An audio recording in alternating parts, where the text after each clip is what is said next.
নমস্কাৰ পাঠ কৰিবলৈ লৈছোঁ কবিতা অস্তিত্বহীন। আইৰ অবিহনে মই যেন এটুকুৰা অস্তিত্বহীন বৰফৰ টুকুৰা। অভ্যাস নাই মোৰ হৃদয়ৰ দুখবোৰ ৰাজহুৱা কৰা, কিন্তু এয়া যে মোৰ কবিতাৰ ভাষা, এয়া যে মোৰ হৃদয়ৰ এসাগৰ আশা। নাই আজি মোৰ আই ঘৰত নাই,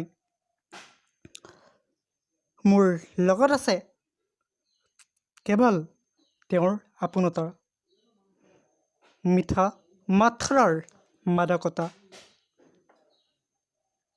মোৰ আজন্মৰ তেওঁ আপোন, মোৰ সঁচা হৃদয়খনক বুজি পোৱা তেওঁ সপোন। আই তই কুশলে থাক। নমস্কাৰ।